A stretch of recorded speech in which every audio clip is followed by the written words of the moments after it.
Hello, welcome. I'd like to start by saying that there won't be that many new buildings to show off in the near future because I really haven't had much time to build, or I've been very sleepy, and so there really hasn't been. I haven't been done doing much with the buildings I'm currently working on. I will find some time to finish them eventually. I'll build a little now and then on my various projects, but it'll be a while before there's anything to show off. I might do some progress, and it's very little progress that gets made because I've chosen that the time I do have, I'm gonna use on making videos rather than building in Minecraft. I think that is, uh, I think that's a good use of my time or a good priority. That's what I'm trying to say. Let's get into first person. That's not first person. There we go.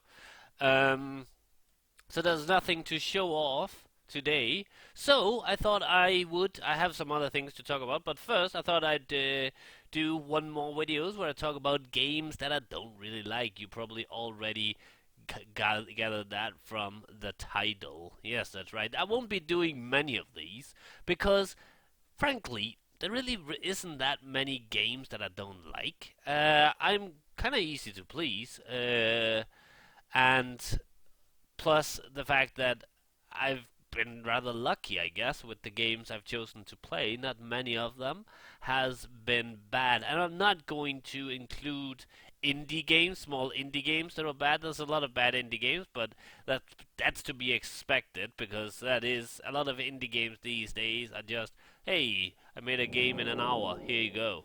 And so I'm not going to include games like that, and I'm also not going to include games that are so bad that they're hilarious. Like for instance, Police Force 2. I really love that game in its own special. Yeah, it's amazing. You know. Um. So yeah, let's get started with some more games that I really didn't care for. The first game is Rainbow Six Vegas 2. I really loved Rainbow Six Vegas 1, but even in that game, they were starting to kind of remove a lot of the tactical elements. There still were a lot of tactical elements, and there was in Rainbow Six Vegas 2, but not much, and not really that much. It became more and more like normal, uh, a normal shooter, and that would be okay. But the combination of shooter elements with tactical shooter elements just didn't work that well. But that wasn't really the reason why, in my opinion, Rainbow Six Vegas 2 was bad. There were a lot of reasons, and here are a few of them. Um, let's start by talking about the AI. I'm not talking about the enemy AI. Well, I'm not talking about that too, but let's start with the allied AI. I don't know if the AI was worse from Vegas 1 to Vegas 2, or it was just used worse, kind of like the thing I was talking about with Call of Duty 1 and 2. But yeah, so many times your so-called allies. For those of you who don't know the game, you have two allies you can order around, and that kind of works. But the problem is, so many times your your allies are just doing something stupid, like getting in the line of fire, or basically not firing. So many times they ran right out into fire and died, and when they die, you die. Well, you can continue, and that happened so often. At the time, my allies totally disappeared. I didn't know where they were. I could still hear them somewhere around, but they weren't there. I think they were in a previous part of the map. But then I died because I didn't have the extra help, and then they were suddenly there right next to me. So yeah, the allied AI was terrible, and the enemy AI was really terrible as well. Let's imagine you had a room. Let's say this city was your battle area. You cleared it out, and then you started going around the area to check if it was secure. It was. Then you did maybe something else that you were supposed to do in the area. Okay. And then there was this one corner where you didn't actually, where you forgot to check. An enemy was sitting there, not doing a goddamn thing. So when you accidentally walked over there, he shoots you. We're talking about how sometimes 20 minutes to half an hour after you cleared the area. Well, you probably weren't there for that long. I have no sense of time, but a bit after you've been just walking around in the area, that enemy just didn't. For some reason, the AI of some enemies didn't activate, and they were just sitting there, and it was stupid. And no, it wasn't a tactical thing where they were waiting for you. No, it was a bug in the game, a bad AI. Then it suffered from a thing that most not first person, cover shooters, because it's a one of the things I actually liked about Rainbow Six Vegas 1 was the fact that it combined first person shooting with cover mechanics, and there were some flaws with that in the first game as well, but in the second it just got worse. The cover system just didn't work. First of all, there was a lot of areas you couldn't cover on, even areas which were exactly identical to things you could cover on, which meant that you ran towards a place and were ready to cover and you couldn't, and oh, what's with the lag? And then you got shot because, well, you couldn't cover where you thought you could. Other times you would try to cover here and it would cover here instead for some reason.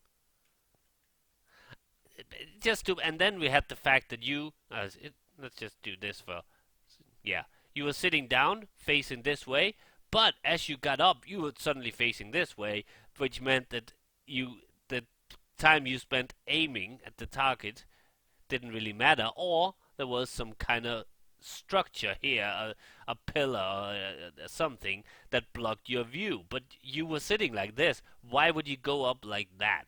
That happened so often. Another thing about the game that I really disliked, I liked it in theory. The idea was amazing, but they didn't work out. They had added the ability to vault over things. They didn't have that in the first Vegas, and this was a really awesome idea, and I found it useful until I found out that it was actually crap. Because just like the cover system, it wasn't everything you could vault over, not even identical things. And due to the game's incredibly annoying multiple function per button ability, you would sometimes walk up to this and ready to vault over it. Oh, and I actually did. But because that wasn't a object you were supposed to vault over, you would press the button, I think it was space button, the space key, and but unfortunately that had another function, namely to send your troops forward. So it did that instead.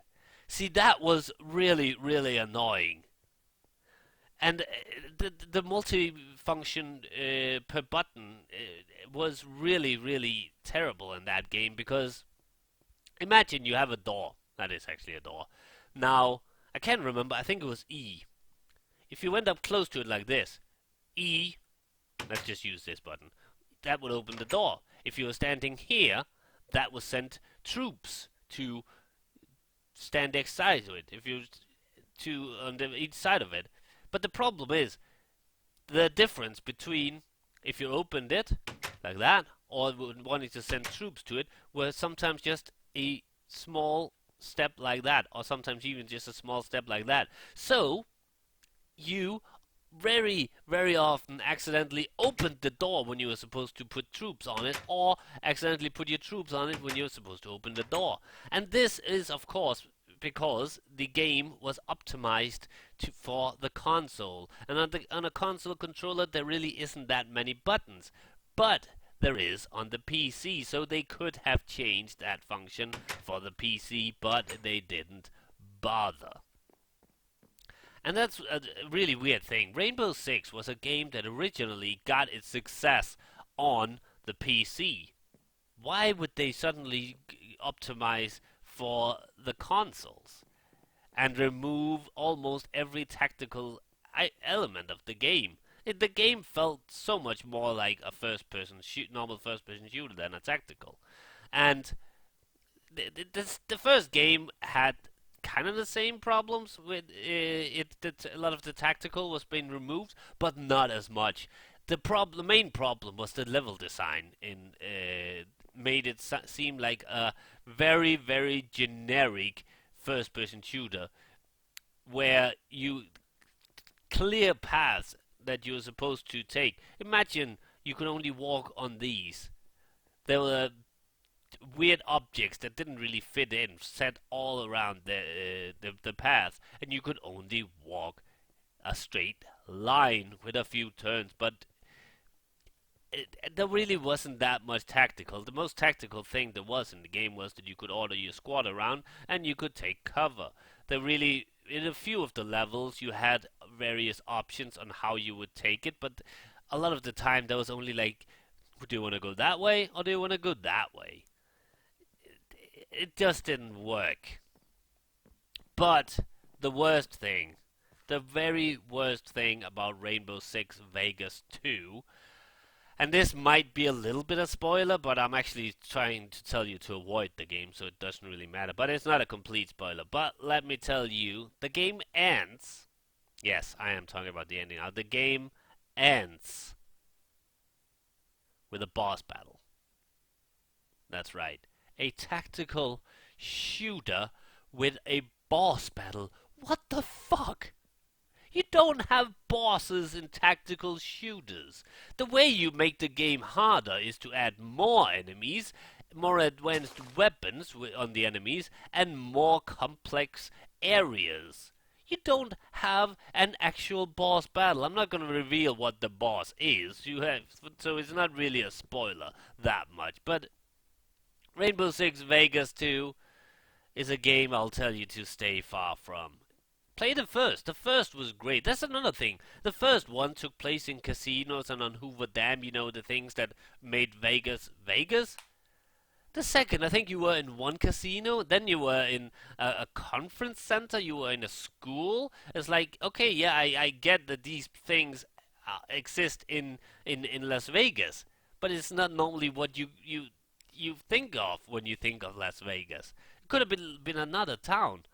And also it is supposed to have to take place at the same time as the first game and had some tie-ins with the first game, but those were very easy to forget. You completely forgot all about the first game until they again would mention things that were happening in the first game.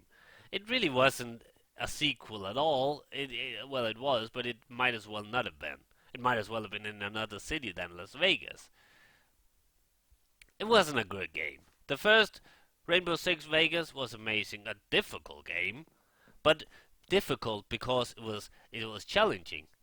Whereas the second game was difficult due to bad AI on both enemy and allied sides, and incredibly bad cover system, features that didn't work as they should. So yeah.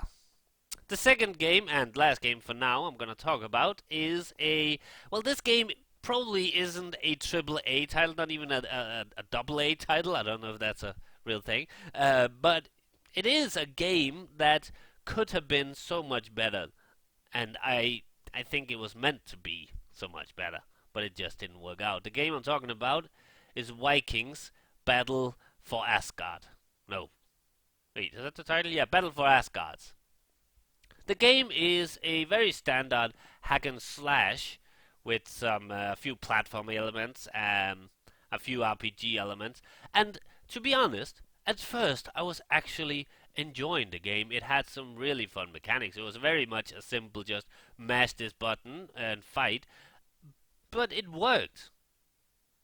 But yeah, I later found out it didn't. This is actually a game that I didn't complete. Normally, even if a game is bad, I complete them. But this one, well, it became almost unplayable. The reason why it became almost unplayable, I'm gonna save for last. let's talk about some of the other elements that made the game bad. First, let's talk about the fighting system. I'm gonna get some blocks for this. Do I have some dirt blocks? Wow, lag. I'm gonna go get some dirt blocks. We might as well sleep. Do do do do do do do. Do I have dirt blocks? Oh, that's a wall. Sleep. Okay, dim dim dum dum dum dum dum. Thank you. Dirt. Dirt, dirt, dirt. I have one dirt block. Come on! What's all my dirt? Oh, here we go. Dirt. Lots of dirt. I'm just gonna use these to give an example to something in the game.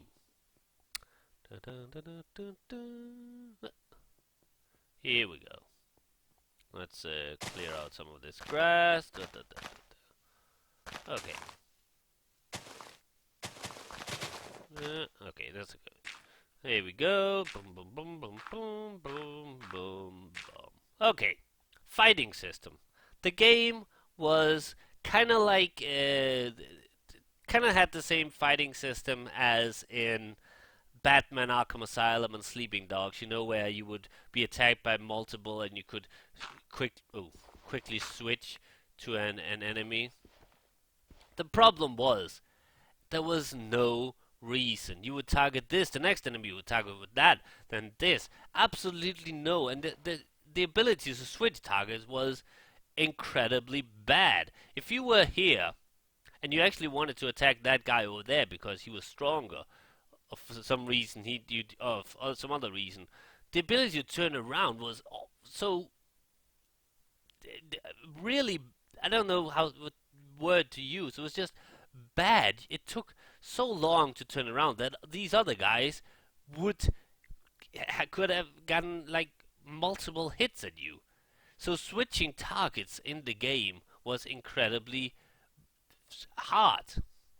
Another thing was that a lot of the characters, you should hit them while they were down. So you would want to, when you got an enemy down, you would want to get over to him and finish it.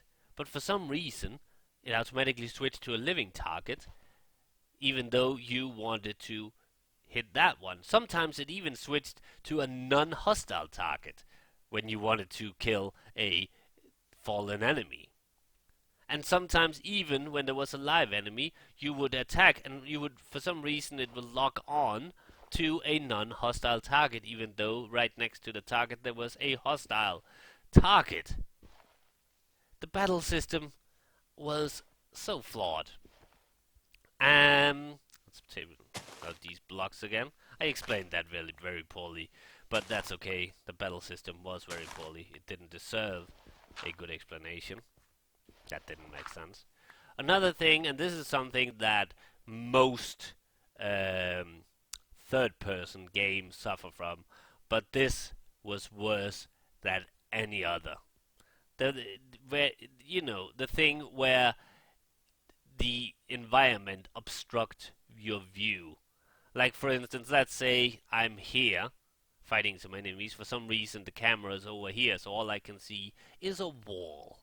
That happened so often. Like, who wants to fight behind a wall? I was like fighting 5 enemies or something like that, but I couldn't see myself or the enemies because there was a wall. Now, I could actually rotate the camera, but I mean, why would I want to spend time rotating the camera while in a fight? That was so annoying. So often you couldn't see half of what was going on. You got cornered and you couldn't see anything. Sometimes you could see the enemies, but you couldn't see yourself, so you couldn't actually see what the fuck you were hitting. The camera in that game, the auto camera, was just horrible. Other than that, the game quickly also became very, very repetitive and kind of boring. But here comes the really, really bad part. The thing that make the game almost unplayable. This was what destroyed the game. At least the PC version of the game. Because this is probably Vikings Battle of Asgard is probably the worst port ever. They didn't bother changing the tutorial control symbols. It would say, to do this, press triangle. And I would be like, what? And to make matters even worse, if you wanted to switch the controls, instead of having, like, switch the control for jump, switch the control for hit, switch the control for move forward, no.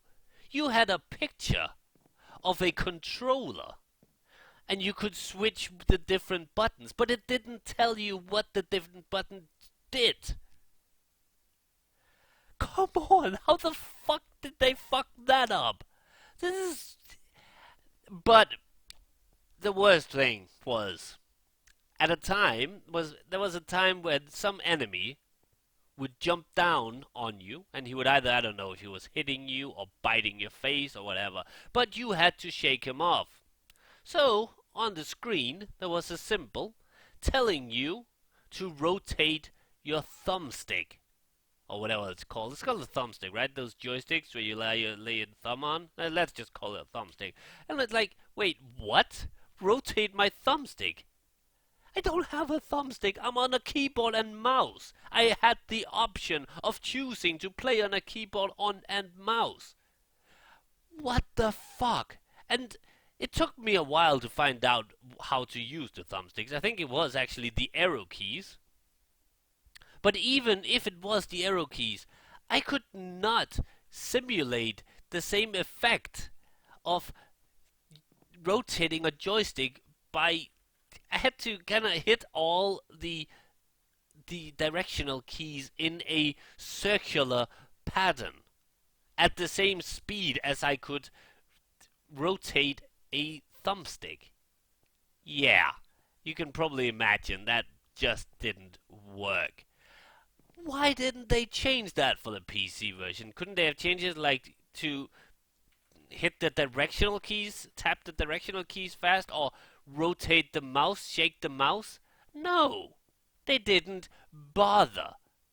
So I actually never passed that part. I think that's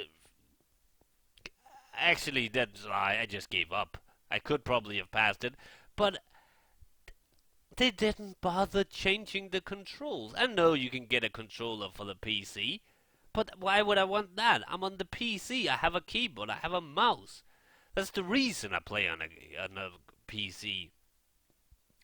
If I wanted to play on a console, I'll go buy a console. It's not like I couldn't afford it. I could probably afford all the consoles. I just don't want to. I'm a PC player, so therefore I play on the PC. And if I wanted to buy a console, I'll probably buy an Atari 2600. But oh my god, I would rather they didn't had made a port at all, rather than that unplayable mess. So yeah, stay the fuck away from that game. Unless you're on the console. Actually, even as a console game, I would say stay the fuck away from it. And it's a shame, because in the beginning of the game, I actually enjoyed it. I hadn't played that many hack and slash at the moment, and I was glad, especially because there really isn't that many hack and slash games released for the PC. They are mostly console exclusives, like for instance, what's it called? God of War. So it was nice that there actually was a game. Now, unfortunately, this was the worst port ever in the history of bad ports. So yeah, I think that's all for now. I can't even think of any other games I would mention in this series.